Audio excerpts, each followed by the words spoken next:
स्वर्ग की सीढ़ी। क्या हिमालय की ऊंचाइयों में कोई ऐसी जगह है जहां बर्फ से बनी कुछ और सीढ़ियां बनी हैं और वो सीढ़ियां आपको असीमित ऊंचाई तक ले जा सकती है? कहा यह जाता है कि उत्तराखंड में एक जगह ऐसी है जहां स्वर्ग की ये सीढ़ी बनी है। महाभारत के अंतिम अध्याय में स्वर्ग की ये सीढ़ी आती है जब युद्ध खत्म होने के बाद पांडव और द्रौपदी जीते जी स्वर्ग की ओर जाने के लिए पहाड़ों पर चढ़ते हैं। स्कंद पुराण में भी वर्णन है कि पांडव बारी बारी से अपने पापों की सजा पाते गए, स्वर्ग की सीढ़ी के रास्ते में देह त्यागते गए और अंत में बचे सिर्फ धर्मराज युधिष्ठिर और एक कुत्ता। क्या यह सिर्फ आस्था का मामला है या वाकई इसका कोई प्रमाण भी है? कहीं ऐसा तो नहीं कि कुदरत ने खुद हिमालय की गोद में ऐसी सीढ़ी बना रखी है जिसे स्वर्ग की सीढ़ी कहा जाता है? देखिए क्या हुआ जब हमारा कैमरा निकला स्वर्ग की सीढ़ी की तलाश में।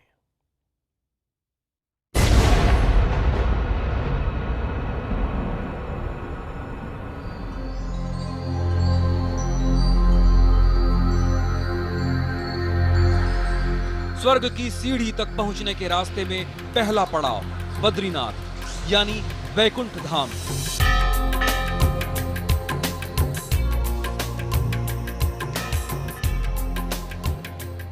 रहस्यों से भरे इस देश के 4 तीर्थों में से एक। पवित्र अलकनंदा नदी के तट पर बसे इस तीर्थ स्थान के दर्शन के लिए लोग देश के कोने कोने से आते हैं। कुछ मोक्ष के लिए तो कुछ अपने पूर्वजों का कर्ज उतारने की चाह में।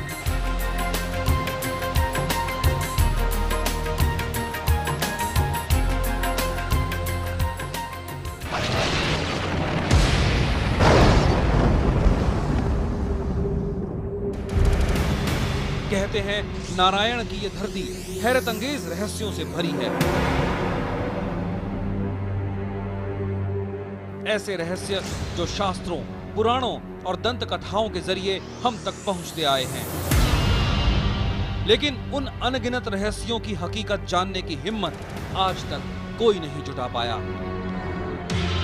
इन्हीं में से एक राज है महाभारत के पांडवों के स्वर्ग जाने का। कहते हैं पांडवों ने बद्रीनाथ होते हुए सशरीर स्वर्ग जाने की कोशिश की थी, लेकिन सिर्फ धर्मराज युधिष्ठिर ही स्वर्ग की सीढ़ी तक पहुंच पाए। वो सीढ़ियां जिन पर चढ़ने के बाद युधिष्ठिर को खुद पुष्पक विमान स्वर्ग ले जाने के लिए आया था। सवाल है कि क्या बर्फ से ढके पहाड़ों में सचमुच स्वर्ग की सीढ़ियां मौजूद हैं? वहां तक पहुंचने का रास्ता कौन सा है? पांडव किस रास्ते से वहां गए? 5 पांडवों और द्रौपदी में से कौन कहां तक पहुंचा? हमने बीड़ा उठाया हकीकत की तह तक जाने का।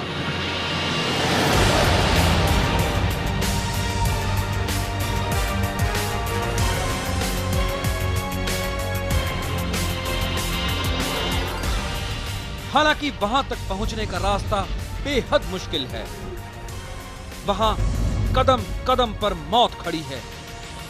कभी खतरनाक ग्लेशियर जीवन लीला समाप्त कर सकते हैं, तो कभी एवलांच के रूप में मौत सामने आकर खड़ी हो जाती है। ऑक्सीजन की कमी उस बेहद दुर्गम इलाके में जानलेवा साबित हो सकती है। ठंड इतनी कि खून जम जाए। उस वीराने में आम इंसान के कदम विरले ही पड़ते हैं। कहा जाता है केवल स्वर्ग के अधिकारी ही वहां पहुंच सकते हैं। कहते हैं पाखंडी और पापी वहां कदम भी नहीं रख सकते। उनका रास्ता कुदरत अपने तरीके से रोकती है।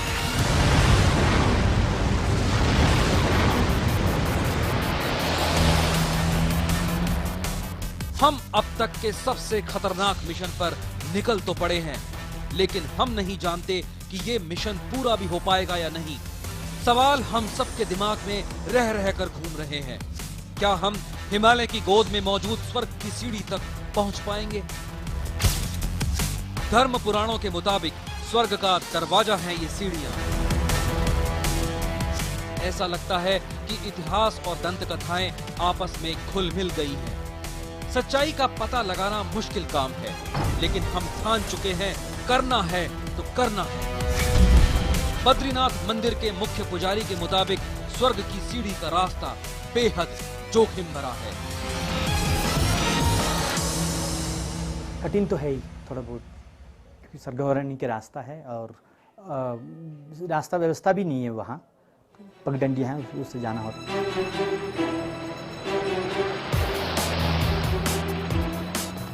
मंजिल तक पहुंचने में हम कामयाब होंगे या नहीं, ये कहना मुश्किल है, लेकिन इंसान के लिए सदियों से अनबुझी एक पहेली की हकीकत जानने की हमारी कवायद शुरू हो चुकी है।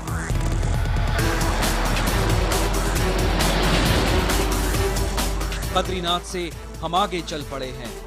हरे भरे पहाड़ों और मन मोह लेने वाली सुंदरता को निहारते हुए हम कब माणा गांव पहुंच गए पता ही नहीं चला। माणा गांव हमारे सफर के दौरान पड़ने वाली आखिरी इंसानी बस्ती है। इसके आगे हमें कुछ मिलेगा तो खतरनाक पहाड़, बियाबान रास्ते और जानलेवा ठंड। भारत चीन उत्तरी सीमा पर बसा हिंदुस्तान का आखिरी गांव माणा, यानी कि 35 किलोमीटर के मुश्किल सफर के पहले की आखिरी इंसानी बस्ती। ऐसा सफर जो मृत्यु लोक को स्वर्ग लोक से जोड़ता है। कहते हैं पांडव इसी रास्ते से स्वर्ग गए थे।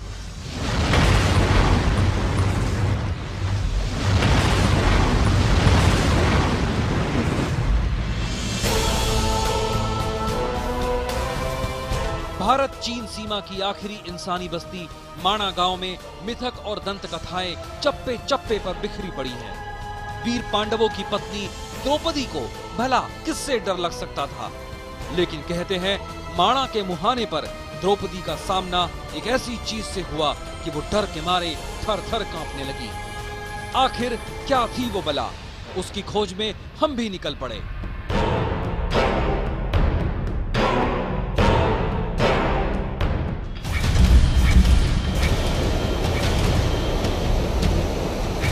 ये भीम पुल है।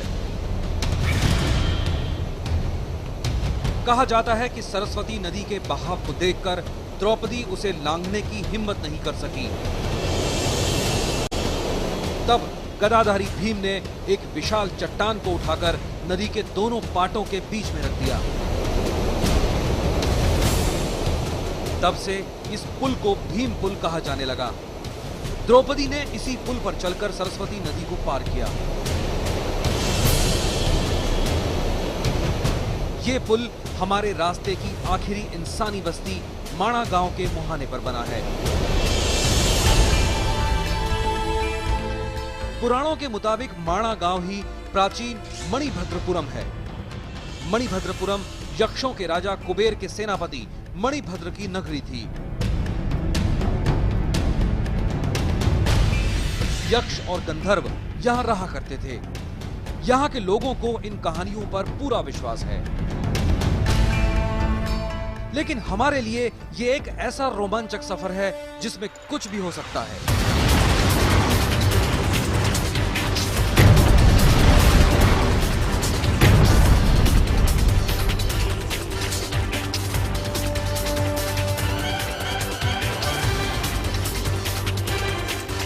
हमारी मंजिल वो सीढ़ी है जो पुराणों के मुताबिक सीधे स्वर्ग से जुड़ी है। वो सीढ़ी जहां तक 5 पांडवों और द्रौपदी में से सिर्फ युधिष्ठिर ही एक कुत्ते के साथ पहुंच पाए थे। सफर शुरू करते हुए हमारे दिमाग को मथ रहे सवाल जस के तस बने हुए हैं। हमें लगने लगा कहीं हम अंधेरे में तीर तो नहीं चला रहे। क्या इस जगह से 35 किलोमीटर दूर स्वर्ग तक पहुंचने वाली सचमुच कोई सीढ़ी है, या ये महज कोरी कहानियां हैं जो शास्त्रों और पुराणों तक ही सीमित है? स्वर्गारोहणी जो हमारे मोक्षधाम बद्रीनाथ में से आगे की ओर के रास्ता है, इसी रास्ते से पांडव लोग जो है अपने अंतिम यात्रा यहीं से किया है। यहाँ आके माथा टेक के भगवान के आशीर्वाद लेके उन्होंने अपने आगे की ओर प्रस्थान किया। सब कुछ त्यागते हुए माणा गांव की ओर से आगे प्रस्थान किया।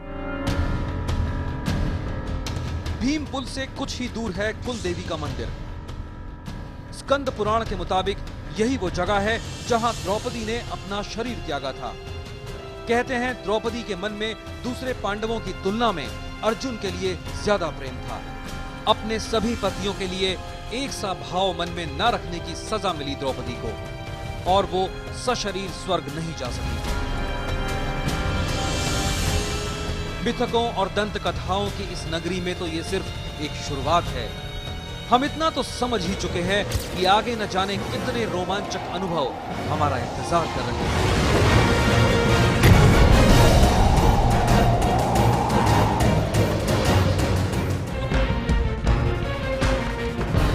कुलदेवी के मंदिर के कुछ आगे से हमारे साथ जुड़ चुके थे 10 जांबाज पोर्टर और गढ़वाल विश्वविद्यालय के पर्यटन विशेषज्ञ डॉक्टर हेमंत बिष्ट।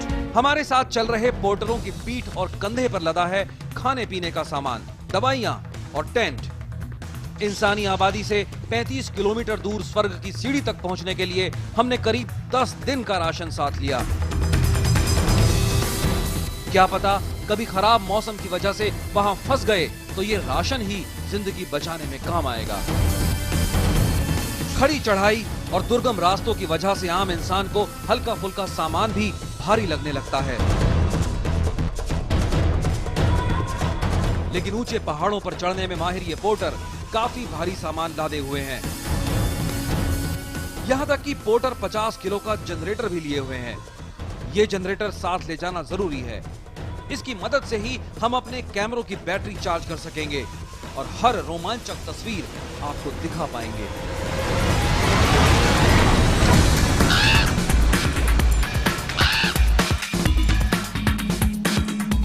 हम धीरे धीरे अपनी मंजिल की ओर बढ़ने लगे। सफर की तमाम मुश्किलों के बावजूद कहना होगा कि देवभूमि का यह इलाका बेहद खूबसूरत है। देवभूमि के ये नजारे आपको बार बार एहसास कराएंगे कि ये इंसान की रचना नहीं हो सकती। बाहें फैलाए पहाड़ों के ऊपर लहराता नीले आकाश का दामन, कहीं पहाड़ों का सीना चीरकर निकले पहाड़ी झरने, पहाड़ी नालों का बहाव इतना तेज कि पार करना मुश्किल। पोर्टरों की मदद से हमने किसी तरह इन रास्तों को पार किया। हौसला तोड़ देने वाले इस बेहद खतरनाक सफर के दौरान जब हम थक जाते तो थोड़ी देर आराम कर लेते। कुछ वक्त बाद फिर अपनी मंजिल की ओर बढ़ चलते।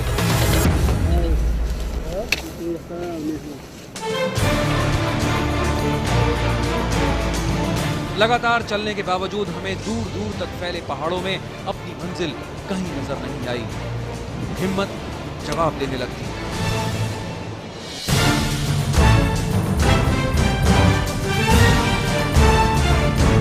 लेकिन इतनी दूर आ जाने के बाद पीछे लौटना हमें गवारा नहीं था।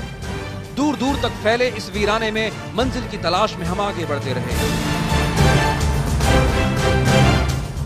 इन तस्वीरों को देखकर आप ये अंदाजा लगा सकते हैं कि हमारी टीम ने इस सफर में किन मुश्किलों का सामना किया होगा।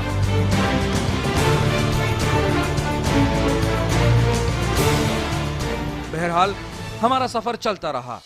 धीरे धीरे दिन ढलने लगा था और हम पहुंच चुके थे एक बेहद खूबसूरत बुग्याल यानी घास के मैदान में।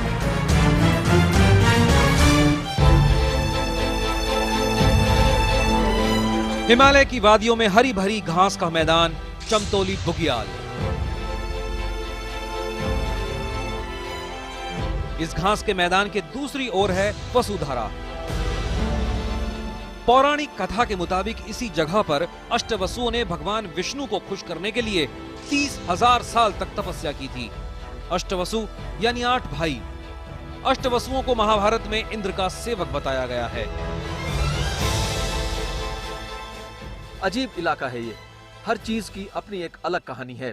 अब 122 मीटर की ऊंचाई से चट्टानों पर गिर रहे इस वसुधारा जलप्रपात को ही लीजिए। इसके बारे में कहते हैं कि इसके छींटे सिर्फ पुण्यात्मा लोगों पर ही पड़ते हैं, पापी और अधर्मियों पर नहीं। चमतौली बुग्याल में रात गुजारने के लिए हमने अपना पड़ाव डालना शुरू कर दिया।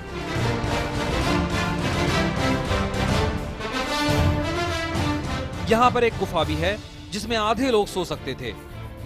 हमने इस गुफा में ही रहने का फैसला किया। गुफा के आसपास जंगली जानवरों के आने का खतरा रहता है। इस वजह से हमने सोने से पहले आसपास का मुआयना करना बेहतर समझा। सब तरफ से निश्चिंत हो जाने के बाद हमने गुफा के अंदर रात गुजारने की तैयारी शुरू कर दी। चूल्हा जलाकर पोर्टरों ने खाना बनाना शुरू कर दिया। शून्य से भी 3 डिग्री नीचे तापमान के बीच चमतौली बुग्याल की एक बेहद सर्द रात, एक बेहद मुश्किल रात। इस इलाके में एवलांच आते रहते हैं और उससे बचने का उपाय एकमात्र ये रॉक शेल्टर है। रात के 10:30 बज चुके हैं, लेकिन आंखों में नींद का नामो निशान नहीं। इंतजार है तो बस सुबह का, जिसके बाद हम अपनी मंजिल के लिए आगे का सफर तय करना शुरू करेंगे। जैसा कि आप सुन रहे थे, स्वर्ग की सीढ़ी का यह सफर बेहद मुश्किल था। हम तकरीबन 3500 मीटर की ऊंचाई तक अब पहुंच चुके थे। हम हैरान रह गए आगे का इलाका देखकर। यहां हमें भोजपत्र के जंगल मिले। जी हां, वही भोजपत्र जिसे ऋषि मुनि वेद पुराण लिखने के लिए इस्तेमाल किया करते थे। हैरान करने वाला एक और नजारा हमें यहां दिखा। इतनी ऊंचाई पर अचानक ही 3 कुत्ते हमारे पास आ गए। बड़ी अजीब बात थी।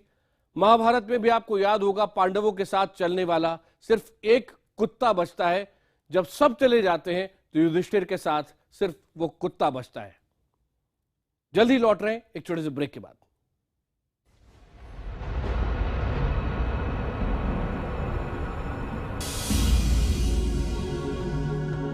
एक बार की भरोसा नहीं होता कि 3500 मीटर की ऊंचाई पर पहाड़ों के बीच भोजपत्र के जंगल भी हो सकते हैं। इसे लक्ष्मी वन कहा जाता है। लक्ष्मी वन चमतौली बुग्याल से करीब 2 किलोमीटर आगे है। कहा जाता है कि महालक्ष्मी यहां साक्षात वास करती हैं। भोजपत्र के जंगल अब तेजी से कम हो रहे हैं। कहा जाता है कि पुराने जमाने में भोजपत्रों पर ही वेद पुराण लिखे गए। जन्म कुंडली भी भोजपत्रों पर ही बनाई जाती थी। आयुर्वेद में भी भोजपत्र का जिक्र मिलता है। स्कंद पुराण के मुताबिक स्वर्ग की ओर जा रहे 5 पांडवों में से नकुल ने लक्ष्मी वन में अपना शरीर छोड़ा था। नकुल आगे नहीं बढ़ सके। वो सशरीर स्वर्ग जाने के अधिकारी नहीं बन सके। यहाँ से परमानेंट स्नो लाइन लगभग स्टार्ट हो चुका है। जहाँ परमानेंट स्नो लाइन के क्षेत्र में छोटे छोटे घास का उगना भी मुश्किल हो जाता है। वहीं आप देख रहे हैं मेरे पीछे भोजपत्र के बड़े बड़े वृक्ष खड़े हैं। ये वही भोजपत्र के वृक्ष हैं जिनमें ऋषि मुनियों ने वेद पुराणों की रचना की थी।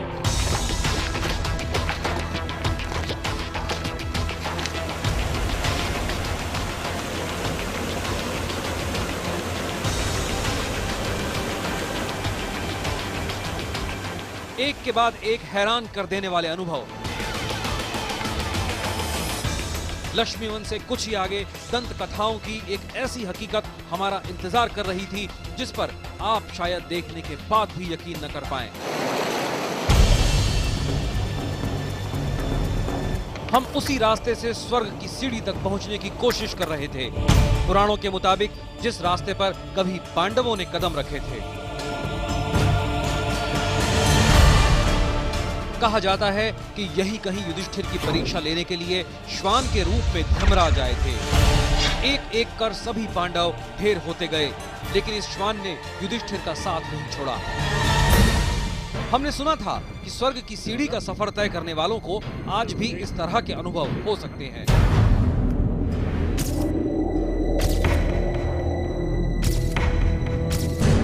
हमारे अचरज की सीमा नहीं रही जब हमने यहाँ पर 3 कुत्तों को भी मौजूद देखा। लोक परंपरा के मुताबिक ये युधिष्ठिर के कुत्ते हैं। इन कुत्तों का हमें तो पता है नहीं। ये कहते हैं लोग युधिष्ठिर महाराज के साथ गए। ये 3 कुत्ते हैं, ये तो रास्ते में दिखाई देते हैं, फिर पता नहीं यहीं पर से फिर वापस हो जाते हैं। और जो है कि ये कुत्ते युधिष्ठिर महाराज के साथ ही रहे और रास्ते में पता नहीं क्या खाते हैं, इसका कोई पता नहीं। 4000 मीटर से ज्यादा की ऊंचाई पर ये कुत्ते यहाँ क्या कर रहे हैं? किसके हैं ये कुत्ते? कहां से आते हैं? कहां चले जाते हैं? क्या खाते हैं? कैसे जिंदा रहते हैं? स्वर्गारोहिणी का रुख करने वाले लोगों को ही क्यों नजर आते हैं ये कुत्ते? सफर से लौटते वक्त कहीं नजर नहीं आते। सदियों से ये कुत्ते इस इलाके में देखे जाते रहे हैं। इनकी उम्र के बारे में कोई नहीं जानता। इनके बारे में फिजाओं में बस एक ही बात तैरती है कि ये स्वर्ग की सीढ़ी का रुख करने वाले हर आदमी की पड़ताल करते हैं। ये स्वर्ग के अधिकारी हैं या नहीं? इनमें से एक कुत्ता हमारे साथ कुछ दूर तक गया भी, मानो आगे का रास्ता दिखा रहा हो। ये है मिशन स्वर्ग की सीढ़ी। आप देख रहे हैं हमारी खास पेशकश स्वर्ग की सीढ़ी, वो सीढ़ी जो कहा जाता है सीधे स्वर्ग की ओर ले जाती है। स्कंद पुराण और महाभारत में भी इनका जिक्र मिलता है। कहा जाता है कि महाभारत के बाद पांडव इसी सीढ़ी की तलाश में हिमालय में भटकते रहे और उस सीढ़ी से स्वर्ग जाने का मौका सिर्फ धर्मराज युधिष्ठिर को मिला। क्या वाकई हिमाचल में इतनी ऊंचाई पर कोई स्वर्ग की सीढ़ी है? हम ढूंढने आगे जा रहे हैं। 3500 मीटर से और आगे रास्ते में हमें सहस्त्रधारा मिला। एक के बाद एक सैकड़ों धाराएं। वो सहस्त्रधारा जिससे जुड़ी महाभारत की एक दिलचस्प कथा भी है, अर्जुन और एक भील के जंग की। इसी रास्ते में हमें हरे पानी का एक पवित्र सरोवर संतोपथ भी मिला और तप में लीन एक साध्वी भी नजर आई। देखिए, स्वर्ग की सीढ़ी की तलाश में हम अब आप पहुंचे हैं 5500 मीटर की ऊंचाई तक।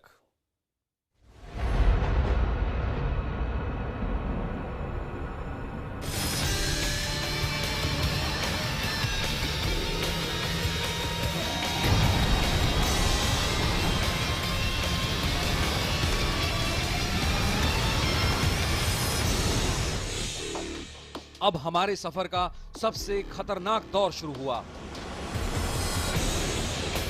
हमारे सामने आने लगे एक के बाद एक खतरनाक ग्लेशियर।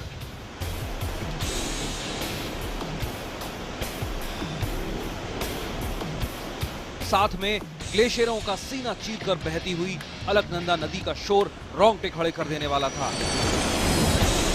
कुदरत के अपनी ताकत को एहसास कराने के बड़े नायाब तरीके हैं।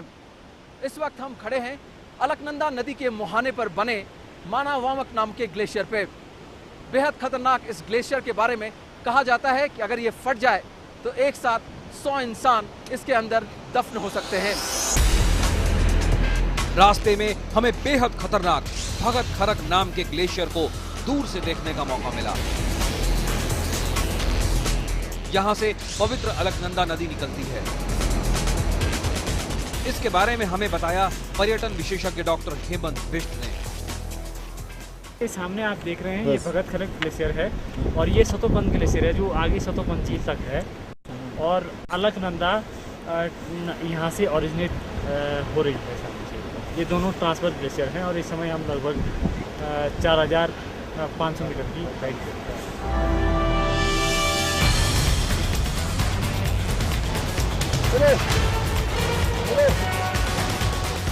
ये हमारी खुशकिस्मती रही कि ग्लेशियरों को पार करते वक्त कोई हादसा नहीं हुआ,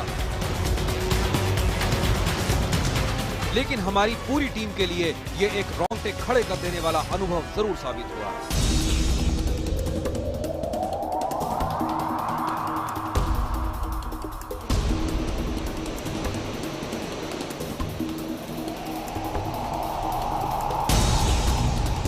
बेहद दुर्गम सफर के दौरान हमें दिखा कुदरत का एक और अद्भुत नजारा।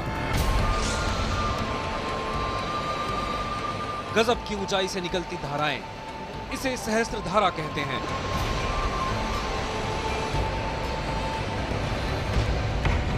ये वही जगह है जहां पांडवों में सबसे छोटे सहदेव ने अपना शरीर त्यागा था। कुदरत के इस नायाब नजारे को देखने के बाद हम आगे बढ़े।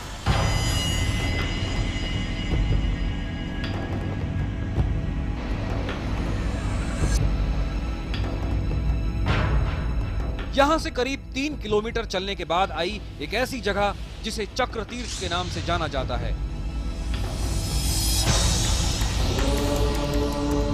कहते हैं धनुर्धारी अर्जुन ने यहां पर शिवजी से पाशुपास्त्र पाने के लिए तपस्या की थी, लेकिन अर्जुन को अपनी धनुर्विद्या पर काफी अहंकार था। सो शिवजी ने अर्जुन की परीक्षा लेने की ठानी। अपने एक गण को शूकर यानी जंगली सुअर का रूप धारण कर अर्जुन की तपस्या भंग करने का आदेश दिया। तपस्या भंग होने पर अर्जुन ने गुस्से में गांडीव उठाया और सुअर पर तीर छोड़ दिया। अर्जुन सुअर के पास पहुंचे तो वहां पर सामने खड़ा था एक भील। मारा गया सुअर किसका शिकार है, ये फैसला करने के लिए भील और अर्जुन में घनघोर युद्ध हुआ। लड़ते लड़ते अर्जुन बेहोश हो गए। होश आया तो सामने भील को मुस्कुराते हुए पाया। अर्जुन को लगा कि यह कोई साधारण इंसान नहीं हो सकता।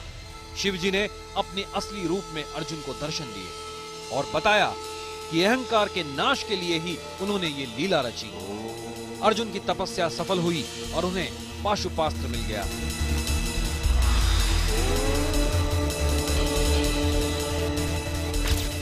तकरीबन 5000 मीटर की ऊंचाई पर बसे इस जगह की अपनी एक कहानी है। कहते हैं अर्जुन ने यहाँ तपस्या करके पशुपास्त्र नामक एक शक्तिशाली अस्त्र प्राप्त किया था, जिससे कौरवों को हराना संभव हो पाया। साथ ही ये कहावत भी है कि अर्जुन ने अपने शरीर का त्याग इसी जगह पर किया था।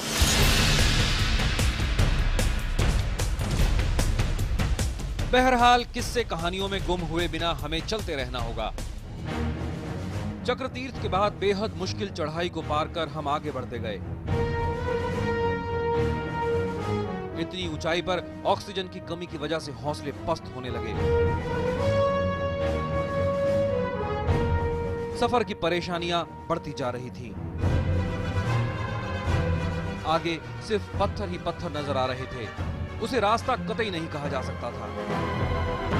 हमारा अगला पड़ाव चक्रतीर्थ से 5 किलोमीटर दूर सतोपंत सरोवर था।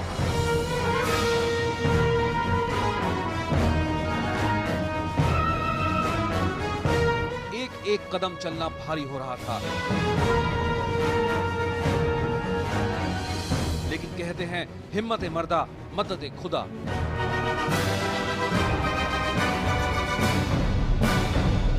किसी तरह ये दूरी तय करके हम जा पहुंचे सतोपंत।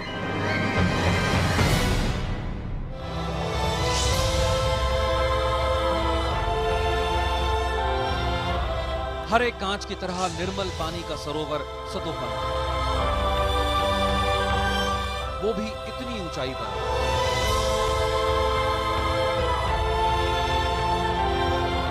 सरोवर के बारे में कहा जाता है कि ये इतना पवित्र है कि अगर इसमें कोई तिनका भी पड़ जाए तो पक्षी उसे निकालकर फेंक देते हैं। तकरीबन 5000 मीटर की ऊंचाई पर स्थित सतोपंत सरोवर, पौराणिक कथाओं के मुताबिक इस त्रिभुजाकार सरोवर के तीनों कोनों पर ब्रह्मा, विष्णु और महेश ने तपस्या की थी। इस इलाके की दुर्गम कंदराओं और गुफाओं में रहने वाले महात्माओं के मुताबिक आज भी एकादशी की ब्रह्म मुहूर्त में इस तालाब के इर्द गिर्द हरकत होती नजर आती है। माना जाता है कि यहाँ तीनों देवता स्नान करने आते हैं। इसी सरोवर के पास एक बड़े से पत्थर पर ध्यान में लीन एक साध्वी नजर आई। पास आने पर पता चला वो साध्वी देवश्री थी। साध्वी देवश्री महाराष्ट्र के प्रतिष्ठित राजनीतिक देशमुख परिवार से रिश्ता रखती है। छोटी उम्र में ही सांसारिक माया मोह को त्याग चुकी साध्वी देवश्री पिछले 18 सालों से हिमालय में अलग अलग जगहों पर तपस्या कर रही हैं। साध्वी ने हमें इस सरोवर के बारे में हैरतअंगेज बातें बताई। उन्होंने हमें इस सरोवर में पाए जाने वाले खास तरह के कीड़े के बारे में बताया। वो जो कुत्ते का पैर था युधिष्ठिर जी ने यहाँ पे धोया था, तो ये 4 युग से अभी भी व्यक्त है, ये गए नहीं है। ये छोटी सी मात्रा में है, संख्या में आपको मैं दिखा सकती हूँ। इतना कहने के बाद उन्होंने हमें अपने पीछे सतोपंत सरोवर पर आने को कहा। उनका कहना था कि कीड़े सुबह 11 बजे से 4 बजे तक नजर आते हैं और फिर रहस्यमय तरीके से गायब हो जाते हैं। सरोवर के किनारे पहुंचकर साध्वी देवश्री ने उसमें हाथ डाला। थोड़ी देर के बाद उनके हाथों में बिल्कुल सूक्ष्म बैक्टीरिया के आकार का लाल रंग का कीड़ा आ गया। देखिए, ये देखिए कैसे जा रहा है, देखिए कैसे कर रहा है। पानी खत्म हो गया, मरेंगे। देखो देखो देखो कैसे जा रहा है, इधर उधर दिख रहा है। देखो कैसे साध्वी के मुताबिक युधिष्ठिर ने इस सरोवर में अपने साथ चल रहे कुत्ते के जख्म धोए थे। जख्म से निकलकर कीड़े सरोवर में आ गए। साध्वी ने हमें यह भी बताया कि 5 पांडवों में से भीम ने इसी जगह पर अपना शरीर छोड़ा था।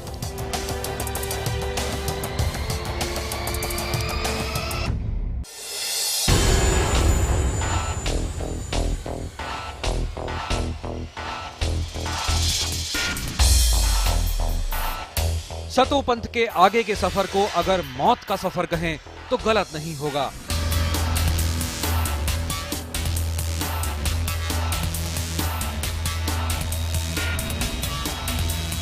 यहां से मंजिल तक पहुंचने के लिए रास्ते के नाम पर मिलती है महज एक सकरी पगडंडी। इसके दोनों ओर थी हजारों फीट गहरी खाई। साध्वी देवश्री की अगुवाई में शुरू हुआ ये सफर।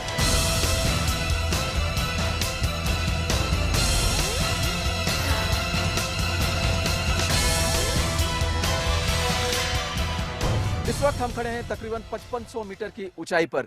हमारी मंजिल स्वर्ग की सीढ़ी यहां से बेहद करीब है, लेकिन वहां तक पहुंचने के लिए रास्ता बेहद मुश्किल। रास्ते के नाम पर सिर्फ एक तलवारनुमा पगडंडी है।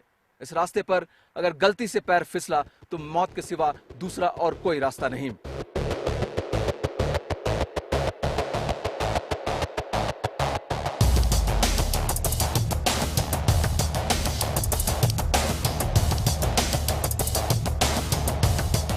लेकिन मंजिल तक पहुंचने के लिए इन रास्तों पर चलना ही होगा। तमाम मुसीबतों को झेलते हुए हम चलते रहे।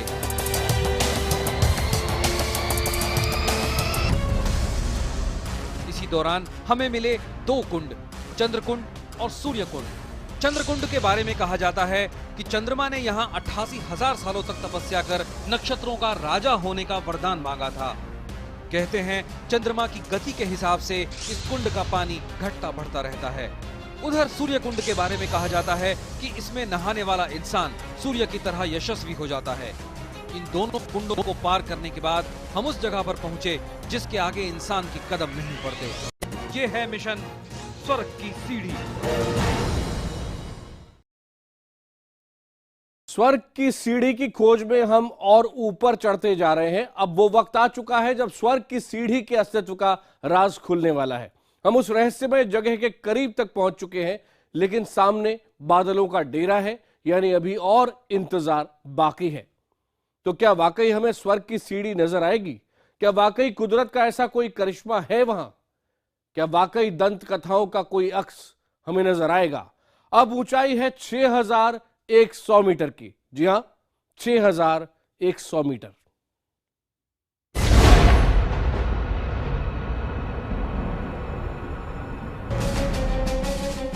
हम जहां पर थे वहां से सीढ़ियां महज 300 मीटर दूरी पर थी।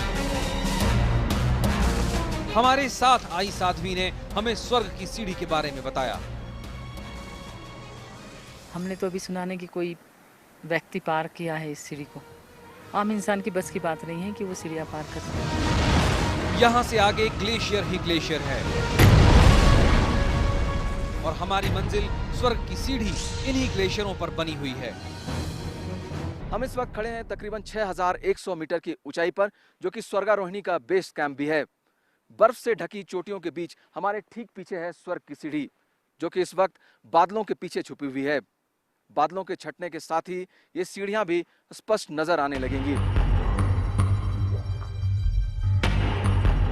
इतनी ऊंचाई पर ऑक्सीजन की कमी और तेज सरदर्द के बीच बादलों के छटने का इंतजार करना बेहद मुश्किल था। शायद ये इंतजार परीक्षा की घड़ी थी। तकरीबन 1 घंटा इंतजार के बाद बादल छटने शुरू हुए और धीरे धीरे हमें वो सीढ़ियां नजर आने लगी।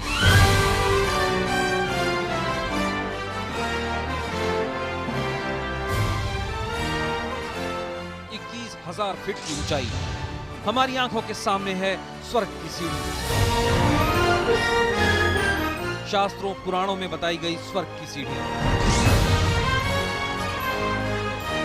वो स्वर्ग की सीढ़ी जिसके बारे में कहा जाता है कि सिर्फ युधिष्ठिर ही एक कुत्ते के साथ यहां तक पहुंचे थे।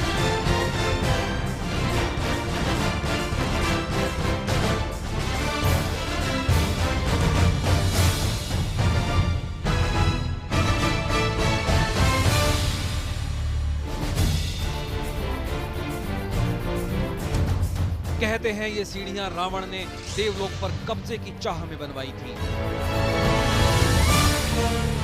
ये संख्या में 7 हैं, लेकिन बादलों से ढकी होने की वजह से 3 सीढ़ियां ही नजर आती हैं। भगवान युधिष्ठिर जो धर्मराज युधिष्ठिर जो गए थे वहाँ से, उनके लिए पुष्पक विमान आया था लेने के लिए। वहाँ से मतलब शास्त्र में बताया गया, उसको आधार है कि यही स्वर्गारोहिणी है, और यही से वो पुष्पक विमान में बैठ के स्वर्ग में गए थे। उनके साथ एक श्वान भी गया था।